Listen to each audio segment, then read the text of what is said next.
Hello guys, നമുക്ക് സ്മിട്ടണിൽ നിന്ന് കുറച്ച് സാധനങ്ങളൊക്കെ വന്നിട്ടുണ്ട്. ഞാനപ്പോൾ ഇത് നിങ്ങളെ അൺബോക്സ് ചെയ്ത് കാണിക്കാം. ഞാൻ ഉറങ്ങുമായിരുന്നു, അപ്പോഴാണ് ഇത് വന്നത്. ആദ്യം തന്നെ നമുക്കൊരു പൗച്ചാണ്, ഒരു ചാമ്പങ്ങ കളറുള്ള പൗച്ചാണ്. ഇത് നമുക്ക് നല്ല സിമ്പൊക്കെയാണ്, നല്ല ക്വാളിറ്റി ഒക്കെ ഉണ്ട്. ചെറിയ ചെറിയ മേക്കപ്പ് സാധനങ്ങളൊക്കെ ഇട്ട് വെക്കാം. ഇത് ഞാൻ കാണിക്കുന്ന എല്ലാ സാധനവും ട്രയൽ പോയിന്റ്സിൽ ഓർഡർ ചെയ്തതാണ്. നമ്മുടെ പ്ലമ്മിൻ്റെ ഡേ ലൈറ്റ് സൺസ്ക്രീൻ ജെല്ലാണ് ഇത്. ഞാൻ ഇതിനു മുമ്പ് യൂസ് ചെയ്തിട്ടുണ്ട്, എനിക്ക് ഭയങ്കര ഇഷ്ടമായിരുന്നു ഇത്. പിന്നെ ഒരു ഫേസ് വാഷാണ്, സിമ്പിളിൻ്റെ റീഫ്രഷിങ് ഫേസ് വാഷാണ്. പിന്നെ നമ്മുടെ ഫേവറേറ്റ് ലിപ്സ്റ്റിക്കാണ് റെനി എന്ന് പറഞ്ഞ സ്റ്റേ വിത്ത് മീ മിനി എന്ന് പറഞ്ഞിട്ട് ഡിസയർ ഫോർ ബ്രൗൺ എന്ന് പറഞ്ഞ ഷെയ്ഡാണ്. പക്ഷേ ഇതിനകത്ത് ആക്ച്വലി ബ്രൗൺ എന്ന് പറഞ്ഞ ഷെയ്ഡ് അല്ലായിരുന്നു ഞാനത് എടുത്ത് നോക്കിയപ്പോൾ. പക്ഷേ ഇതിൻ്റെ പാക്കേജിങ് ഒക്കെ കൊള്ളാം, എനിക്കിഷ്ടപ്പെട്ടു. പക്ഷേ ഇത് ഞാൻ ട്രൈ ചെയ്തിട്ട് എനിക്ക് ബ്രൗൺ കളറല്ല എനിക്ക് വന്നത്. എനിക്ക് വേറൊരു പിങ്ക് ചേർന്നിട്ടൊരു കളറാണ് വന്നത്. എനിക്കതുകൊണ്ട് ഇഷ്ടമായില്ല.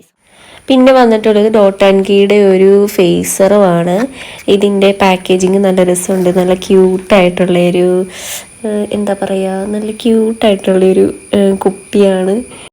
പിന്നെ വന്നത് പിൽഗ്രിമിൻ്റെ red wine face cream SPF 30 എന്ന് പറഞ്ഞിട്ടൊരു സാധനമാണ്. ഇതിന് നല്ല സ്മെല്ലായിരുന്നു, എനിക്ക് എൻ്റെ സ്മെല്ല് ഭയങ്കര ഇഷ്ടമായി. ഇത് ഞാൻ ആദ്യമായിട്ട് യൂസ് ചെയ്യാൻ പോകുന്നതാണ്. പിന്നെ ഡോട്ട് ആൻഡ് കീയുടെ skin care 72 hour hydrating gel moisturizer plus probiotics എന്ന് പറഞ്ഞിട്ട് സാധനമാണ്.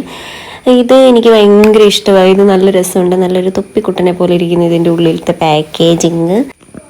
പിന്നെ വന്നത് മാസ്കിംഗ് ഫേഷ്യൽ ഷീറ്റ് മാസ്ക് ഹണിയാണ്.